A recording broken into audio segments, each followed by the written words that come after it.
Hello, everyone. I'm Ananda, the Galactic Mystic. Welcome to my channel.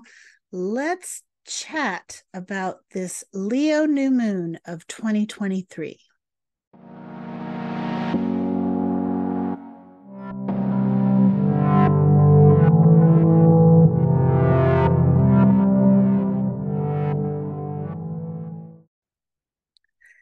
So I've been taking some time off from content creation to step into a beautiful time of rest and rejuvenation, but I couldn't leave you hanging for this new moon. So let's just go over this very briefly. The energy it's up, right? Are you feeling this? Like with Venus retrograde, Mercury will be retrograde soon. And this whole situation is incredibly Uranian. Uranus is having the time of his life. So let's take a look at the chart and see what we've got going on here. Okay, so here is our new moon chart. This new moon is happening August 16th, 2023 at 5:37 a.m. and that is Eastern Standard Time. Here's our sun moon conjunction at 23 degrees and 17 minutes of Leo. We have Venus retrograde conjunct, and we have both Black Moon Liliths, Black Moon Lilith true, and Black Moon Lilith mean conjunct this new moon, which is exactly squaring Uranus. Our journey with Leo energy over the past 12 months has been incredibly Uranian, and this new moon is no different. Now, we have a lot of energies playing. Now, if we just talk about Venus retrograde for a moment, if you are a person who is familiar with your chart, you know how to, find where Venus is transiting. I want you to take a look, not so much at the house where Venus is transiting, although that is important, but I want you to sort of set that aside for a minute and take a look at the houses ruled by Venus. So that's your Taurus house and your Libra house. And I want you to spend just a few moments thinking about what's been going on in those houses. So, for example, if you are a Sagittarius rising, your Taurus house would be your 6th house, your Libra house would be 11th. And so you may be experiencing some health issues. You may be having a shift in your job or the places you go every day. And this combination of events could be affecting how you view your future goals and how you feel about the future. That's just one example. Take a look at those houses and see the deeper part of the story, or come see me for a reading and we can do that together. While I am taking time off from content creation, I'm still seeing clients every day. That never stops. So let's talk a minute about these Liliths. There are 4 Liliths in astrology, 2 Black Moon Liliths in astrology, and for them to be conjunct each other is very powerful. For them to be conjunct a new moon is very powerful, and for them to be squaring Uranus is very powerful. So what does this mean?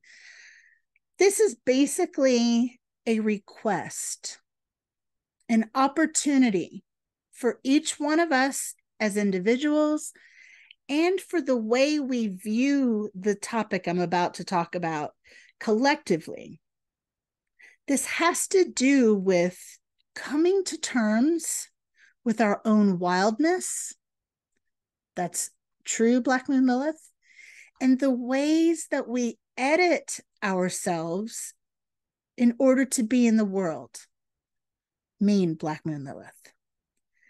We can expect some changes in that because Uranus is in the room squaring all of this. We're not going to be able to continue as we've been doing. So whatever is trying to shake up in your life, let it shake up.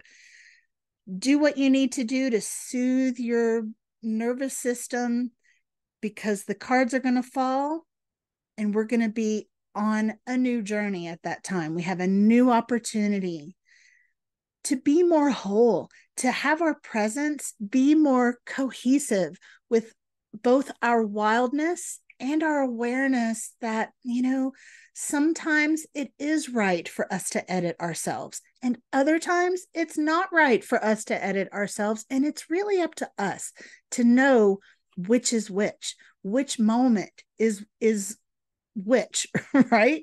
We also have Juno, our asteroid goddess of commitment, excuse me, who has just entered Leo.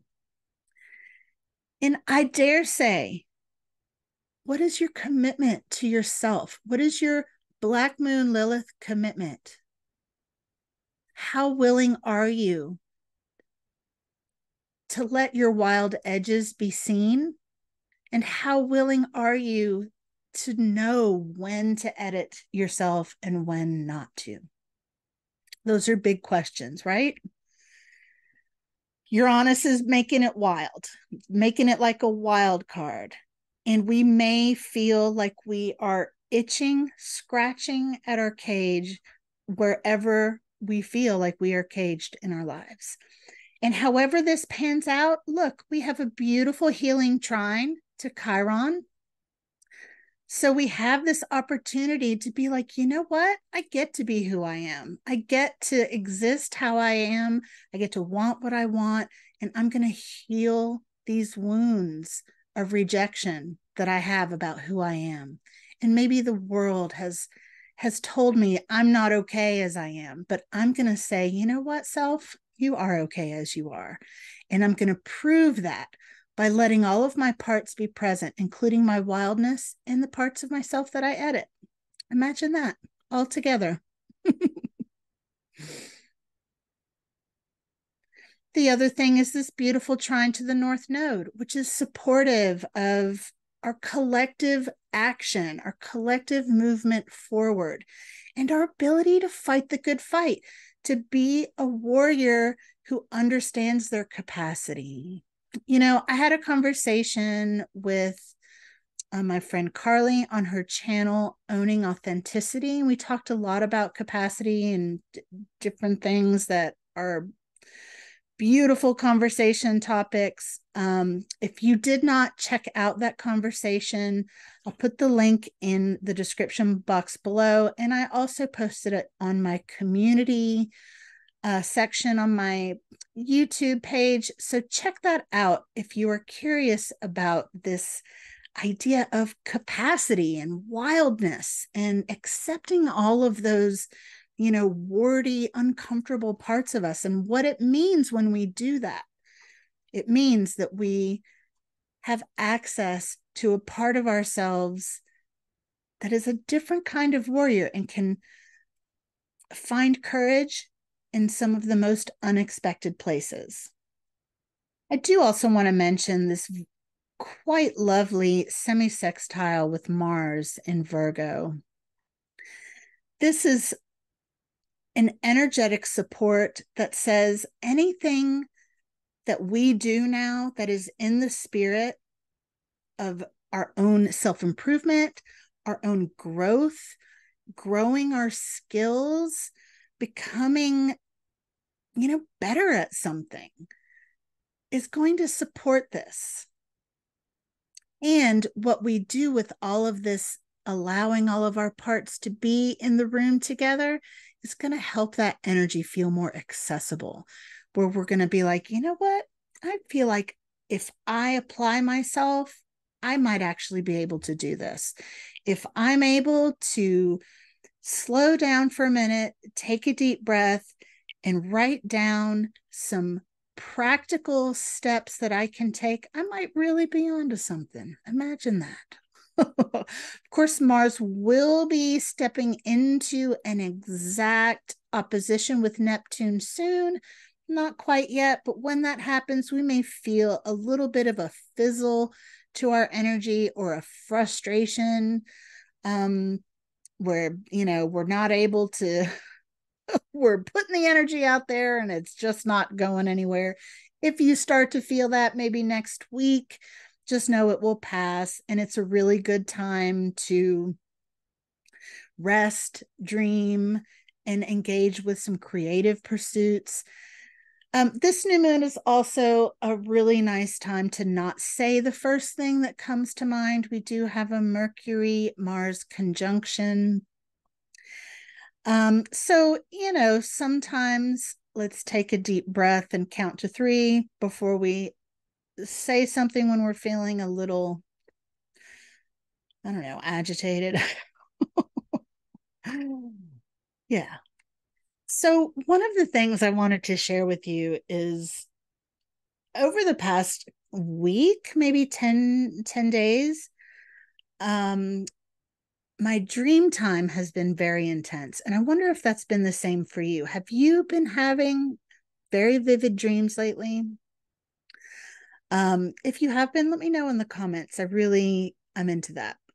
So one of the themes that has been coming up in my dreams is this, it's been a lot of animals. Of course, I dream about animals a lot. My allies, my quote unquote spirit animals, they visit me in my dreams quite often. And there's something that we know as journeyers and as mystics that when we encounter, how can I say this?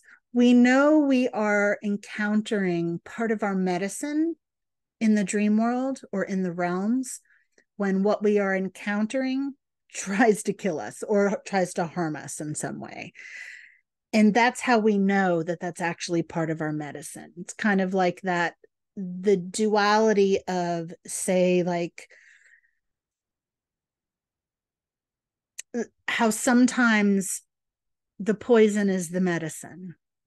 And we see this in like anti-venom, in a very real way, but we see that in our psychology and in our growth as a person all the time, where we can trust that the part of our life that we struggle with the most, or the part of ourselves that we struggle with the most, is actually our medicine. That's where our alchemy lives. That's where, we have something that can help others in that space. So this concept of sometimes the medicine is the poison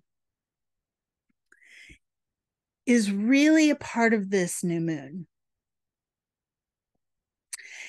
And I challenge myself, I challenge you, I challenge all of us to allow that awareness to come into our minds, hearts, and souls.